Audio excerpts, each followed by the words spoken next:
Em 1 João capítulo 4, versículo 6 diz assim: Nós somos de Deus. Aquele que conhece a Deus nos ouve. Aquele que não é de Deus não nos ouve. Nisto conhecemos o espírito da verdade e o espírito do erro. Quando eu vou falar das coisas de Deus para uma pessoa, eu tomo muito cuidado com esse texto aqui. Porque senão eu vou perder meu precioso tempo e não vai ter resultado nenhum.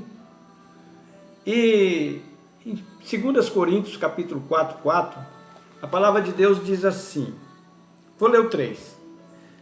Mas se ainda o nosso evangelho está encoberto, para os que se perdem está encoberto, nos quais o Deus desse século cegou os entendimentos dos incrédulos, para que lhes não resplandeçam a luz do evangelho da glória de Cristo, que é a imagem de Deus.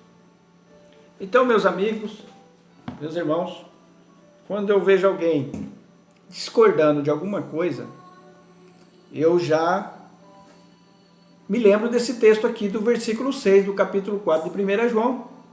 O espírito da verdade e o espírito do erro. Há um espírito do erro atuando na mente daquela pessoa, que está aqui em 2 Coríntios 4, que está cegando o entendimento dele. Ele não vai conseguir entender o que você está falando.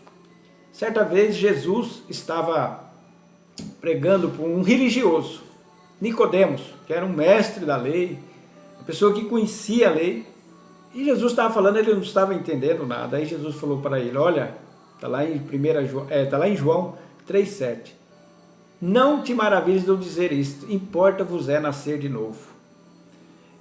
Porque o novo nascimento é uma mudança radical da sua vida. Você começa a ver a tua vida de outra maneira, você começa a ver a vida espiritual de uma maneira espiritual.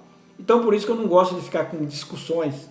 Quando às vezes estou falando de política, alguém começa a discutir, eu falo, eu não vou, porque tem algo ali que está levando ele para esse lado, para a direita ou para a esquerda.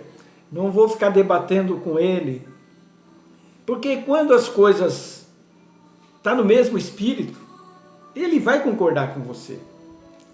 E aí as pessoas dizem, olha, mas tem que haver discordância. Mas na palavra de Deus, nas coisas espirituais, a palavra de Deus fala que tem que haver unidade de pensamento. E aí você pode citar, mas tem um texto que fala que é mistério que haja discordância. Mas só que tem um outro texto que fala para você saber de que lado realmente aquela pessoa está, né? Mas na unidade do Espírito, aquele que é de Deus, como eu li aqui, nós somos de Deus. Aquele que conhece a Deus nos ouve. Ele vai ouvir os conselhos. Porque se eu estiver falando coisas materiais, tem que estar pautado nisso aqui. Tudo aquilo que eu falo no mundo físico, eles têm que estar o aval espiritual. Porque senão eu vou estar incoerente nas minhas coisas, né? Quando eu falo de dinheiro, tem que falar de acordo com o mundo espiritual. Essa é a verdade. E as pessoas falam, não devemos espiritualizar tudo. Sim, porque o espiritual é que manda. Todas as suas ações que você está fazendo, você está cumprindo uma determinação do mundo espiritual. Você está agradando um lado ou está agradando o outro. Está desagradando um ou agradando o outro. Então, quando eu vou falar das coisas de Deus, eu pego esse texto, 1 João 4. E eu percebo quando há um espírito diferente desse que eu estou. Então, eu vou ficar insistindo para quê?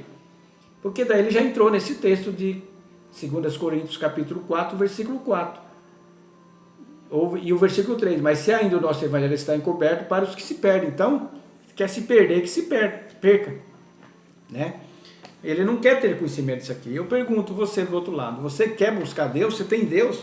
Você só vai ter Deus através disso aqui. Aí eu falei para alguém, Deus é só através disso aqui. Não, Deus vai vir de outra maneira. Não. Essa palavra é espírito e vida. Não existe outra maneira a não ser isso aqui.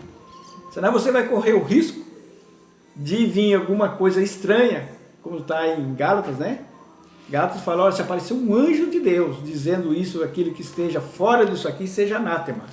Então eu gostaria que através dessa breve meditação, você pegasse 1 João capítulo 4, versículo 4.